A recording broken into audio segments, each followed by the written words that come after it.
ಕರಾವಳಿಯಲ್ಲಿ ತೀರದಲ್ಲಿ ಕಡಲಿನ ಅಬ್ಬರ ಹೆಚ್ಚಾಗಿದ್ದು ಕಾರವಾರ ವ್ಯಾಪ್ತಿಯ ಹಾರುವಾಡ ಕಡಲ ತೀರದಲ್ಲಿ ತೀವ್ರ ಕೊರೆತ. ಅಲೆಗಳ ಹೊಡೆತಕ್ಕೆ ಮನೆಗಳೇ ಕುಸಿಯೋ ಭೀತಿಯಲ್ಲಿ.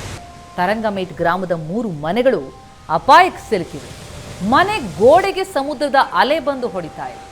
ಕಡಲ ಕೊರೆತಕ್ಕೆ ತೆಂಗಿನ ಮರಗಳನ್ನೆಲ್ಲ ಕುರುಳಿದ್ರೆ ತರಂಗಮೇಟ್ನಲ್ಲಿ ಪ್ರತಿ ವರ್ಷ ಈ ರೀತಿ ಕಡಲ ಕೊರೆತದ ಅಬ್ಬರ ಆಗ್ತಾ ಇದ್ರು ಪ್ರತಿ ಬಾರಿಯೂ ಅಧಿಕಾರಿಗಳಾಗಲಿ ಜನಪ್ರತಿನಿಧಿಗಳಾಗಲಿ ಲಕ್ಷ್ಯ ತೋರ್ತಿಲ್ಲ, ನಿರ್ಲಕ್ಷ್ಯ ಎದ್ದು ಕಾಣ್ತಾ ಇದೆ. ತೀರದಲ್ಲಿ ಹೆಚ್ಚಾದಂತಹ ಕಡಲ ಅಬ್ಬರ, ಕಡಲ ತೀರದಲ್ಲಾದಂತಹ ಕೊರೆತದಿಂದಾಗಿ ಮನೆಗಳೇ ಬೀಳುವ ಸ್ಥಿತಿ ತಲುಪಿದೆ.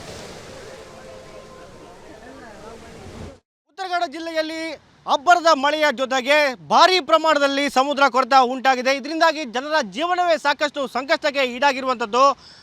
ಜಿಲ್ಲೆಯ ಕರಾವಳಿ ಪ್ರದೇಶಗಳಲ್ಲಿ ಪ್ರತಿಯೊಂದು ಕಡೆಗಳಲ್ಲಿ ಕೂಡ ಸಾಕಷ್ಟು ಪ್ರಮಾಣದಲ್ಲಿ ಸಮುದ್ರ ಕೊರೆತ ಉಂಟಾಗ್ತಿದೆ. ಇದರಿಂದಾಗಿ ಜನರು ತಮ್ಮ ಮನೆಗಳನ್ನು ಕೂಡ ಕಳೆದುಕೊಳ್ಳುವ ಸ್ಥಿತಿ ಈಗ ಉಂಟಾಗಿರುವಂಥದ್ದು. ನಾವೀಗ ಕಾರವಾರದ ತರಂಗಮೇಟಲ್ಲಿದ್ದೇವೆ.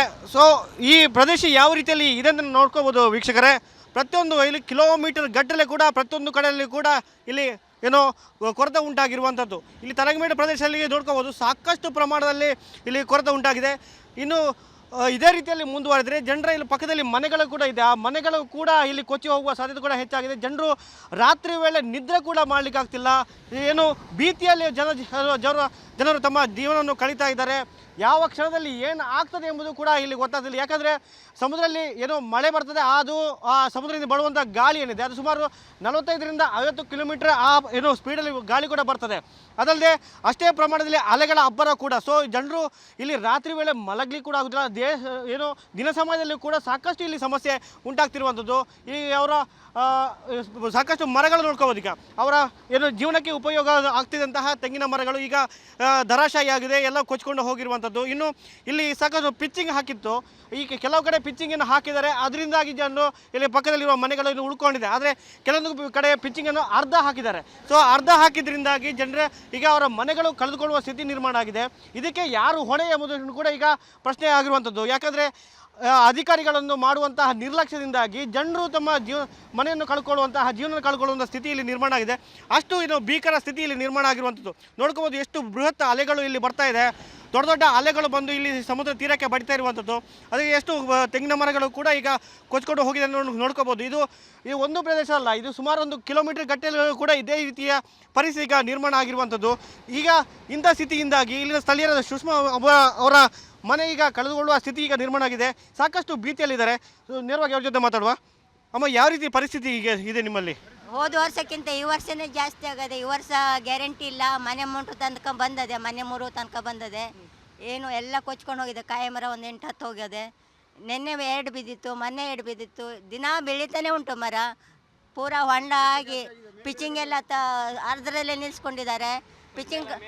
ಪಿಚಿಂಗ್ ಮಾಡಿದರೆ ಮನೆಗಳೆಲ್ಲ ನಿಲ್ತವೆ, ಇಲ್ಲಾದರೆ ಮನೆ ಹೋಗ್ತವೆ ಎಲ್ಲ ತೊಳೆದು. ನೀವು ಬಡವರು ಬೇರೆ, ಇದು ಏನು ತೆಂಗಿನ ಗರಿಯನ್ನು ಹಾಕೊಂಡು ಮನೆಯೆಲ್ಲ ಮಾಡ್ಕೊಂಡಿದಾರ. ಇಲ್ಲಿ ಸಮುದ್ರ ಸಾಕಷ್ಟು ಗಾಳಿ ಕೂಡ ಬರ್ತದೆ.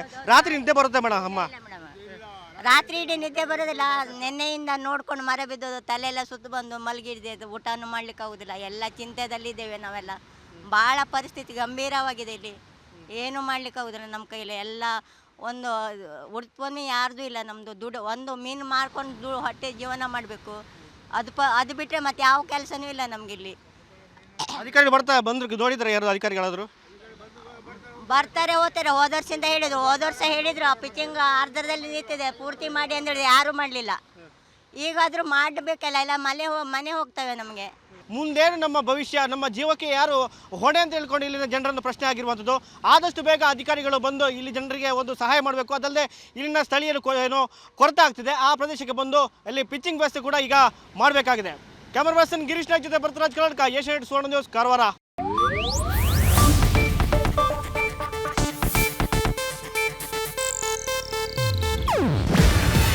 ಇದು ಏಷ್ಯಾನೆಟ್ ನ್ಯೂಸ್ ನೆಟ್ವರ್ಕ್ ಪ್ರಸ್ತುತಿ. ನೀವು ನೋಡ್ತಿದ್ದೀರಾ ಏಷ್ಯಾನೆಟ್ ಸುವರ್ಣ ನ್ಯೂಸ್.